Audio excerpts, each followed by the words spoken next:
There are people I wish I had gotten to meet in life. There's few athletes that I really care about meeting. I've met a couple along the way.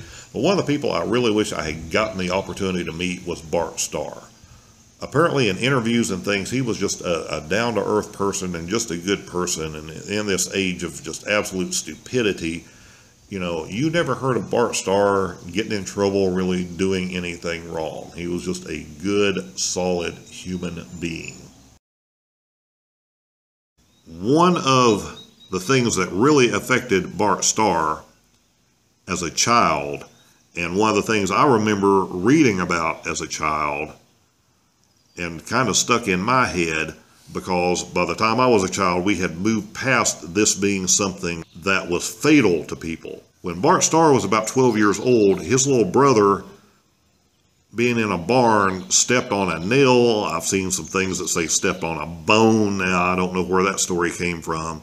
But whatever, he stepped on something, and he ended up with tetanus, and he died. Those things, when you start turning back the clock into the 30s and 40s, those things unfortunately happened. Another great thing too that shows you how much time has changed, Bart Starr actually got married in college, and they didn't let anybody know, because in that era it probably would have cost him his scholarship at the University of Alabama if they had found out that he got married. It's amazing how things have changed. When you see quarterbacks and people that made it in the NFL, you assume they must have been really good in college. Well, that wasn't the case with Bart Starr. He went to the University of Alabama, had a decent sophomore season, had problems during his junior season, basically got replaced during his senior season, so he did not have any type of outstanding college career. He was drafted about number 200 in the 17th round. I think they only had 12 NFL teams at the time, and the draft ran longer. 17th round picks generally weren't going to make the team, but amazingly he did. And the only reason he was drafted is somebody from the University of Alabama that liked him knew somebody on the staff at Green Bay and made a phone call and recommended they take a chance on him. Otherwise, he would have gone undrafted, and that probably would have been the end of his career. So hey, if you've stuck with us so far, obviously you're enjoying this video. That's great. Hit that subscribe button so you'll be notified when we put the next videos up. Before Vince Lombardi became the coach of the Packers, Bart Starr had already sit through 3 or 4 bad seasons. His record in games he had played was just horrid. His statistics were bad. He'd already been through a couple of coaches. The Packers certainly weren't playing up to their potential. So he did not have a good start to his career and actually thought about packing it in more than once. Another big misconception is that when Vince Lombardi took over the Green Bay Packers, that Bart Starr immediately became a star. And that couldn't be further from the truth. As a matter of fact, there were several quarterbacks on that team. Starr was way down the depth list. He had not done anything to really prove himself except for being good in the classroom, but he wasn't able to transfer that onto the field very well. A much more experienced quarterback, Babe Parilli, ended up being cut, but as far as the confidence that they had in the quarterbacks there, Lombardi and the new staff didn't have much. And they actually went and made a major trade and got a quarterback from the St. Louis Cardinals, which was much more experienced to bring over. And this guy from the Cardinals actually started out 3-0. And then they had some problems, and he had some injury problems. And this is where Bart Starr got to play. And in the middle of this first season, they lost a bunch of games in a row. But towards the end, they went on, again, a nice little winning streak the last 4 or 5 games of the season. That kind of cemented Bart Starr, gave him a little bit of confidence.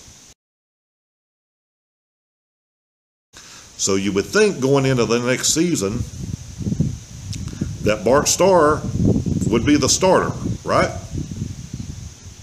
Lombardi still really didn't have confidence in him. Other quarterbacks played. Starr came in again. He ended up, and not having a great statistical season, he still led them to the championship game in 1960, which they lost.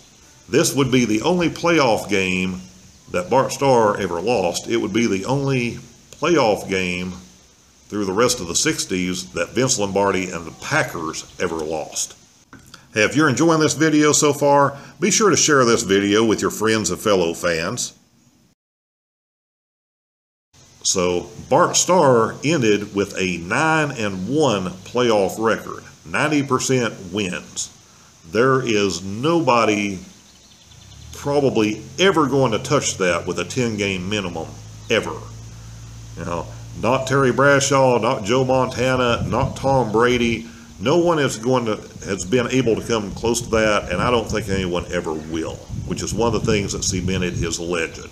While Starr wasn't a great statistical guy overall, the man simply won. And you have to remember, this was in an era where quarterbacks called their own plays. They weren't having plays sent in to them. They sit down, they work the week with the coach, but at the end of the day, he called the plays, he called the audibles, he made the decisions. He was truly a field general.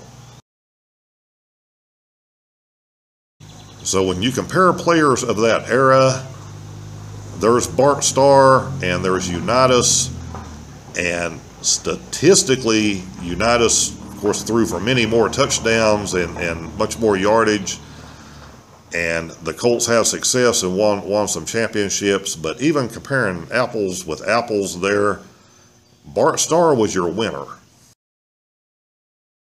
The Packers had been the NFL champions before the Super Bowl came into being, and they won the first two Super Bowls, and Bart Starr won the MVP in both of those games.